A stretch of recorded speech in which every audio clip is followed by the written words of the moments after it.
Uang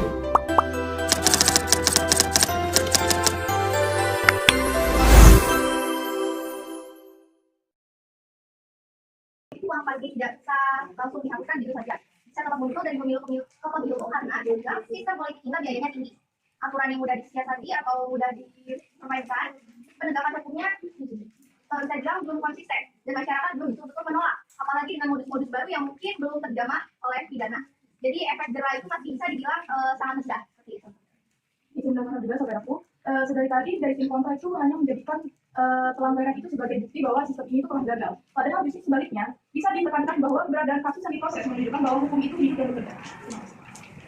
Izin melanjutkan berdasarkan secara resmi Dewan Kehormatan Penyelenggaraan Pemilu Kabupaten pada November 2025 menjatuhkan sanksi kepada ketua dan anggota Bawaslu Kabupaten Makassar karena pelanggaran kode etik yang tidak ada pihak yang kebal hukum dalam proses pemilu. Kemudian berdasarkan data Mahkamah Konstitusi telah menyelesaikan ratusan perkara, termasuk 270 perkara dengan berat 2024 dan melakukan permohonan yang terbukti secara masif. Jika kita lihat dari semua hal tersebut, penegakan hukum pemilu di Indonesia sebenarnya sudah berjalan sekitar. Baik, selanjutnya untuk tim kontra menyatakan argumen dan silakan untuk disangka oleh tim pro. Waktu Anda 5 menit, waktu dimulai saat Anda boleh berbicara. Baik, terima kasih pada moderator dan juga pada tugas sebagai juri dan juga akan berpikir tim pro.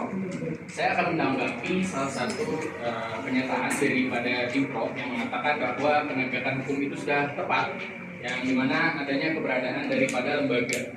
Nah, bagi kami dari tim kontra, keberadaan lembaga itu tidak sama dengan efektivitas daripada penegakan hukum.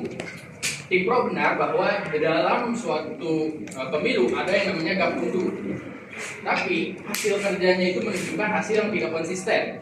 Adanya gakumdu itu tidak benar-benar menjalankan sistem penegakan hukum dengan baik, yang dimana dalam praktiknya antara Bawaslu, Kepolisian Negara dan Republik Indonesia serta Kejaksaan Agung Republik Indonesia itu memiliki banyak sekali laporan, tapi tidak benar-benar diurusin karena adanya perbedaan pendapat. Adanya perbedaan pendapat entah itu secara hukum maupun secara administrasi.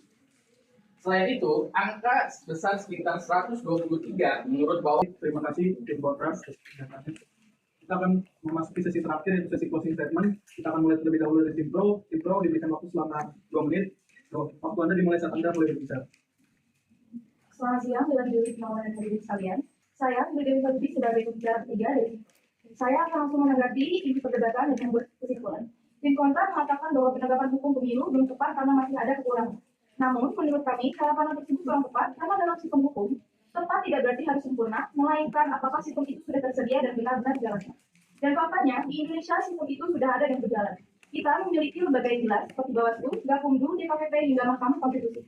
Dengan demikian, kami tim pro dengan tegas dan lugas tetap pada posisi bahwa penegakan hukum dalam perkara pemilu sudah tepat. Terima kasih.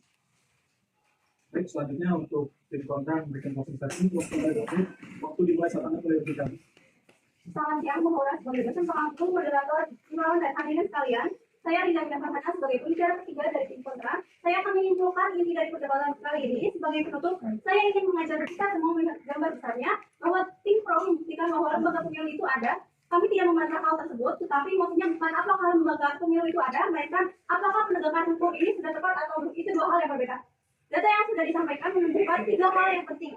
Pertama, jumlah pelanggaran pemilu itu tinggi dan terus berulang. Kedua, hanya sebagian kecil yang benar-benar diproses sampai tuntas. Lalu yang ketiga, tidak ada penurunan signifikan dalam jenis pelanggaran yang sama dari satu pemilu ke pemilu berikutnya.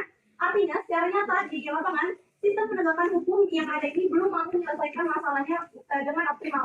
Dinyatakan bahwa penegakan hukum dalam perkara pemilu di Indonesia ini masih belum tepat. Sekian dan terima kasih.